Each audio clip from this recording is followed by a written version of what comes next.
Even if you've never watched The Wizard of Oz from start to finish, the Wicked Witch of the West likely looms large in your imagination. That green face, piercing cackle, and an army of flying monkeys have haunted moviegoers for generations.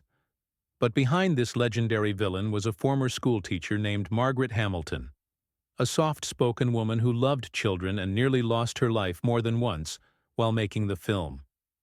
Her story is a study in contrasts. She was caring, yet portrayed an unforgettable menace. She championed children's well-being, yet terrified millions of them on screen. And the dangers she faced on set were far more harrowing than anyone realized. Born in 1902 in Cleveland, Ohio, Margaret Hamilton's upbringing was modest. She discovered her love of teaching early, guiding younger students with patience and warmth. After college in Boston, she moved to New York to begin life as a schoolteacher and found she had a gift for captivating her class with theatrical flair. Her volunteer work with the Junior League of Cleveland further combined her passion for community service and performance. Yet beneath her calm exterior was a quiet hunger for the stage.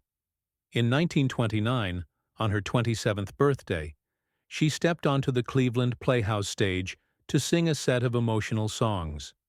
It was a small but meaningful step toward a bigger dream. She remained torn between her devotion to children's education and her growing ambition to act, a conflict that would follow her for years. Although her heart was set on teaching, Margaret couldn't ignore the thrill she felt whenever she performed. In 1931, she married Paul Meserve, hoping to balance married life with her gradually expanding theater pursuits. Yet the demands of stage acting quickly overshadowed their home life, and the couple's contrasting ambitions caused strain. As Margaret's reputation grew, she began landing auditions that took her away from home for weeks at a time, an arrangement Paul eventually found impossible to accept. A chance opportunity in 1932, when Margaret accompanied a friend to audition for the Broadway play Another Language, lit the spark that changed everything. She had tagged along simply to offer moral support, but her own audition, done almost on a whim, landed her a role as a tart-tongued wife named Helen Hallam. The part showcased her ability to be simultaneously humorous and biting, traits that caught the eyes of industry insiders. Another Language turned out to be a smash on Broadway, and Hollywood quickly snatched up the rights for a film adaptation the next year. Thrust into the cinematic world just as talkies were revolutionizing Hollywood, Margaret found an unexpected advantage in her teacher's training. Precise diction, stamina for long hours, and a calmness under pressure.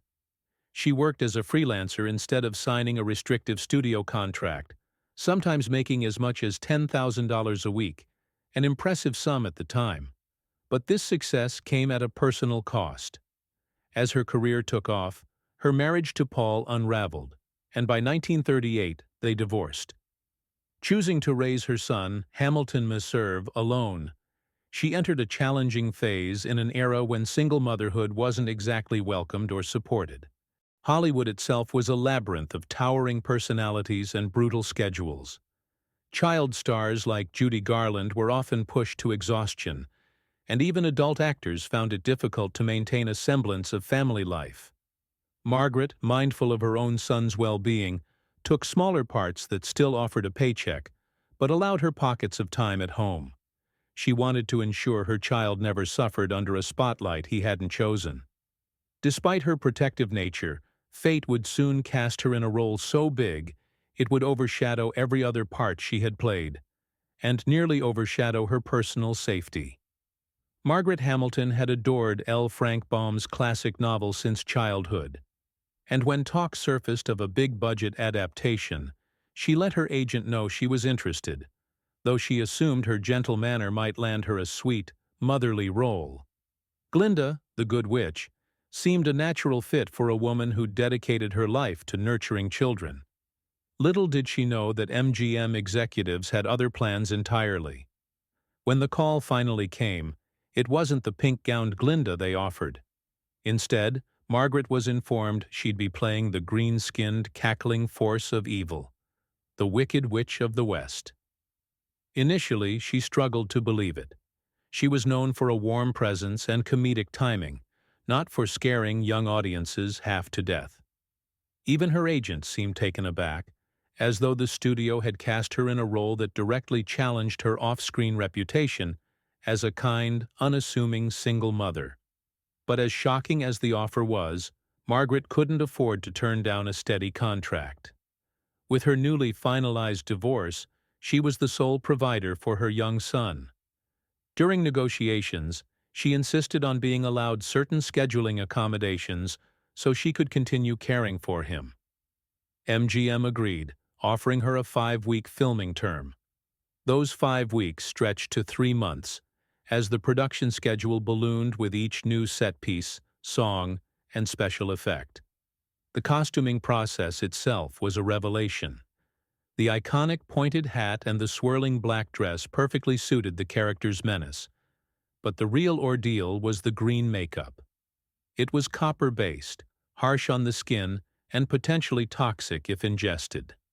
After hours in the makeup chair, Margaret discovered she had to sip liquids through a straw to avoid accidentally swallowing the paint, and she couldn't remove it easily between takes. It stained her skin, making it impossible to return to normal coloring without rigorous scrubbing.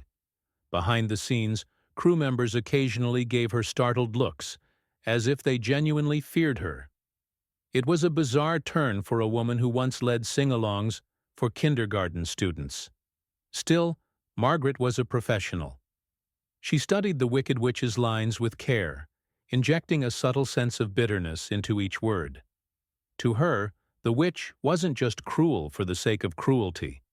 She was a lonely, frustrated figure who'd lost out on what she wanted most in life, mirroring certain regrets Margaret had felt in her own struggles. That emotional layer would eventually inspire later interpretations, like the popular musical Wicked. Yet even the best emotional preparation couldn't brace Margaret for the physical risks she'd face. Huge pyrotechnic rigs surrounded her whenever the witch made one of those famous fiery entrances or exits, and safety measures in the late 1930s were notoriously lax. She would soon discover just how dangerous the role could be, both for herself and for those playing her stunt doubles. To give the Wicked Witch a terrifying edge, MGM used real flames and explosive effects. One key scene had her vanish in a flash of fire and smoke in Munchkinland. On the first take, smoke started too early, and Hamilton was out of place.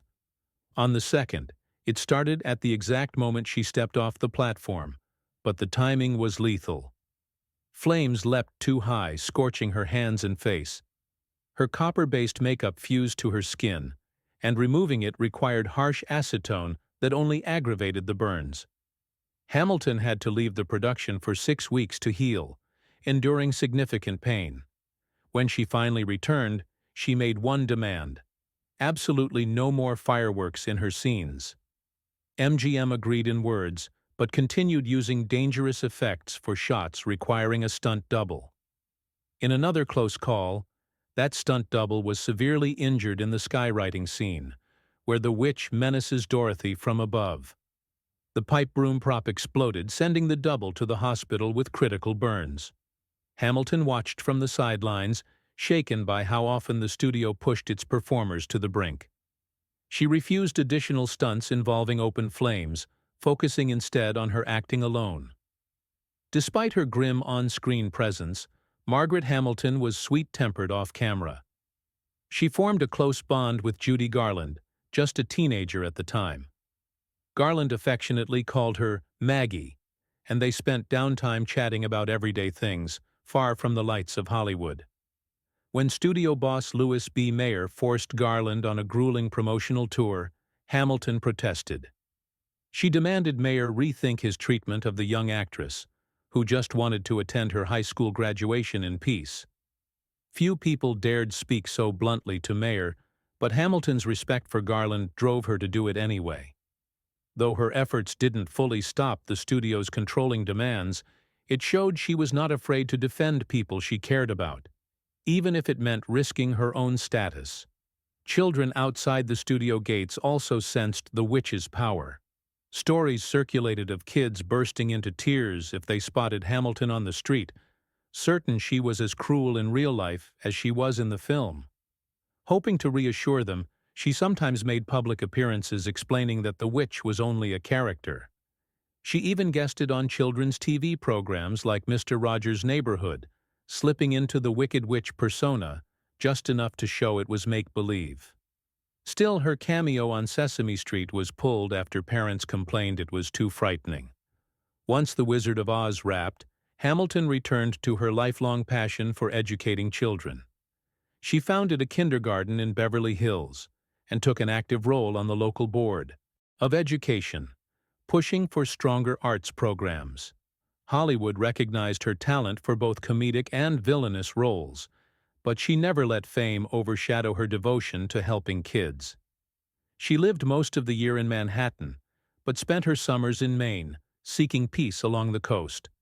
Eventually, she and her son purchased Cape Island near Southport, later nicknamed Witch's Island by locals, though they knew her as far from wicked.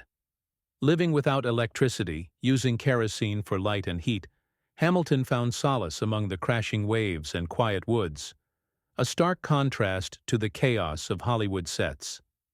While she accepted the occasional cameo or smaller role, her focus stayed on community activities and personal happiness. She never sued MGM for the accidents on The Wizard of Oz, believing it would jeopardize her career. Instead, she pressed forward, showing remarkable resilience and practicality.